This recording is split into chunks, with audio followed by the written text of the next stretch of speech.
I watched her as she was there, and she had her head in her hands, and she was just weeping and sobbing as God was breaking through into her life. And I said, God, that's what this is really all about. That's what our walk is about. That's what Christian Life Ministry is about. That's what Christian Life College is about.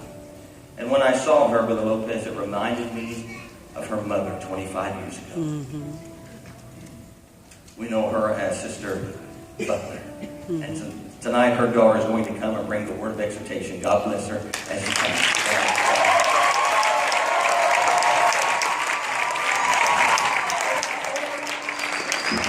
Praise the Lord. Can we worship God tonight right now? Thank you, Jesus.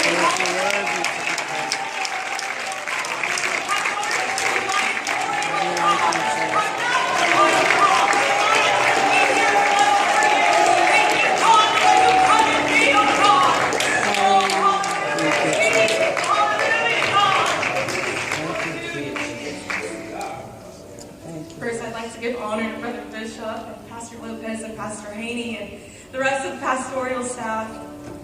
Actually, we can start off, if you all can just pray for me. If you all can just stretch your hand forward. Just pray that God just may use me and anoint me right now in this time. Jesus' name. Just pray that God may open up your spirit to receive the word. In the name of Jesus right now, oh God. God, let your will be done. Let your kingdom come to this place, oh God. God, I know you're going to do something mighty tonight, oh God. But God, let me receive your word, oh God. God, let myself get out of the way, oh God. Let me decrease so that you may increase in me, oh God. In the name of Jesus. We can turn to the book of Daniel, chapter 10. And just to give a little background while you're turning there, in the book of Daniel, especially when we get to chapter 10, he's receiving many revelations and visions. And so, actually, the chapter prior before 10, chapter 9, he's praying and he's basically burdened with his own sins and the sins of Israel. I just want to give that back a little background information. But I'm going to be using a verse that to apply to my own sermon tonight.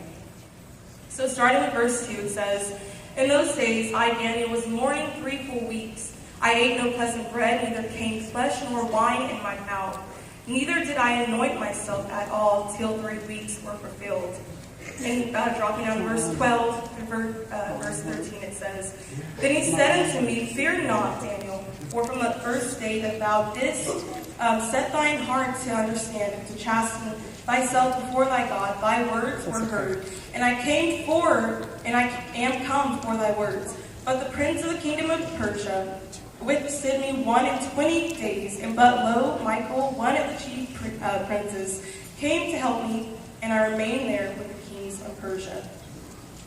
So basically, Daniel had been praying 21 days. He went on a fast for 21 days. And on the 21st day, basically what would happen, what did happen, starting with verse 12, is that the angel was trying to get to Daniel, but because of the opposition he faced, it took him to the 21st day to be able to reach Daniel.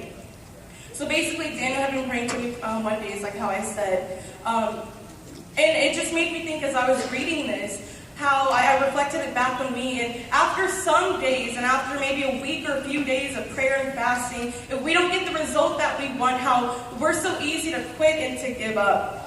Mm-hmm. During this time of prayer, Daniel could have thought that nothing was happening, that God didn't hear him, or Daniel could have thought anything during these 21 days. However, a spiritual battle was taking place in the atmosphere that Daniel did not see. See, it could have been another day of prayer and fasting to Daniel. It could have been another day that he woke up just to go, and maybe that could have been his 22nd day of prayer and fasting. However, the 21st day was a day that the angel was able to break through to him. If Daniel would have stopped praying and would have quit after a week, hell would have had nothing to worry about. Hell would have had nothing to worry about. Daniel would have been right where they needed him to be, with his mouth closed, with prayers not entering the atmosphere. If Daniel would have quit his prayers halfway in, there would have been no need for a fight and for a war to take place in the atmosphere. The problem, is that some of us aren't giving hell a fight anymore. Say that. Amen. Some of us aren't going. hell a fight anymore. See, during that battle, hell had to work for it, but nowadays hell isn't worried one bit because the enemy knows that we go through the same repetitive cycle of starting a war but not finishing it, starting a battle but not finishing it. As generations go by, we are producing more and more quitters in this generation. My God. Taught to work and to fight for what we want and for things to happen, but now we have become complacent and satisfied with the idea of when it goes and gets tough, just to quit. Or God, if God doesn't show up at this time, I can't wait any longer. The college knows this, and maybe about a month ago or a month and a half, for the past 2 years, my mom experienced severe migraines, and not just like headaches that you could take Advil and it just goes away, but migraines that would put her in pain and just would sicken her body. And for 2 years she went through this, and for 2 years we prayed, and we believed God was going to do something, and we knew it. My faith did not shake, my faith did not stumble one bit, because I knew who God was. I knew He would do it, but I did question why He didn't do it already. We waited 2 years and we prayed for the same, God knowing that He was going to do it, but we waited and we kept praying until one day she had went through a really bad, severe migraine, and it was one of her worst ones that she went through. And this day I was just so done. I said enough was enough. I was just too done with going through this and watching her go through this. And so immediately I came in here and I went to the balcony and I went to war for my mom's health, and I went to war for my mom's body. However, I quickly realized that this was not a fight against flesh and blood. We've been going to doctors, and what's not working, God had to show me I am fighting the wrong way. I'm trying to fight with the resources of man, but this was a spiritual battle that I need to take. So God instructed me. I was in prayer, and so I felt God instructed me to go home and to find a piece of clothing, anything that she'd wear or just put upon her, and to go pray over it, anoint it, and as I laid it over her body, that she would begin to be healed. So I went home immediately and I got one of her little scarves or shawls, and me and my family went in the living room and we prayed and we warred over it and we interceded over this thing, and we anointed it, and finally we laid it over her body, and the healing took place. Just like on the 21st day, the angel broke through to Daniel. On September 20th, the kingdom of hell had to retreat, and my mother was healed. Hallelujah. Thank you, Jesus. Hallelujah. Hallelujah. Thank you, Jesus.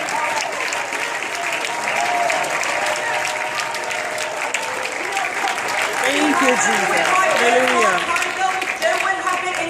For a battle. I'll say it one more time. If I would have quit my prayers a year into it, there wouldn't have been any need for a battle to take place. I was so not even give hell a run for its money tonight. Thank you, Jesus.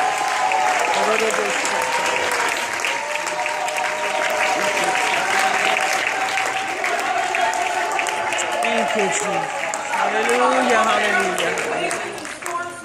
Or whatever it may be, my message to you is do not stop praying. Do not stop praying. Do not stop praying, no matter what it may be, no matter how long it takes, whether it's a year, maybe it's 5 years, you'll be waiting, but do not stop praying because the prayers of the righteous avail much. Hallelujah. Thank you, Jesus. God, I don't know if I can do it anymore. God, I'm getting a little tired and I want to just quit. God, I went through my own personal battles recently, and I felt like I didn't have enough strength to even pray. And all I can say is, I will not die in my dilemma. I will not die in my dilemma. I will not die in my dilemma. Hallelujah. Too far. Leave us in the storm to die. Thank you, Jesus.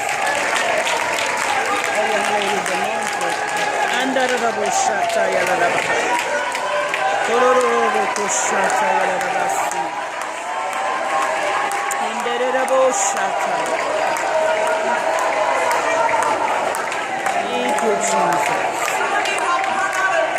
Crazy past and everything, and drugs, alcohol, any strongholds you had. where's God? Just like Daniel had to wait 21 days, you may be waiting a long time and you might be wondering, where's God? But if God brought you out of that, He didn't bring you here to die in a storm. Amen. A storm that was meant to mold and shape you, God didn't mean to destruct you. Kororoboko shataya. Kororoboko shataya. Thank you, And in Jesus. closing, Thank you, Jesus. whatever you go through, whatever trials you're facing right now, whatever seasons that you're in, or storms that you're in, it was permitted by God. You may be thinking, the enemy is after attack you, which he may be, but you have to remember that God allowed it to happen unto you. And if God lets you get in that situation, He lets you get out. He already had a plan for you to get out of it before you got in it. It's not our job to worry. It's not our job to doubt God or question Him. It's our job to pray. Hallelujah. Pray, pray, pray.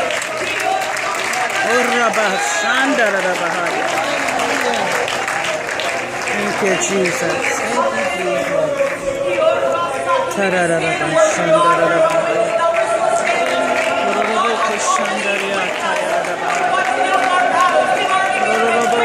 you, Jesus.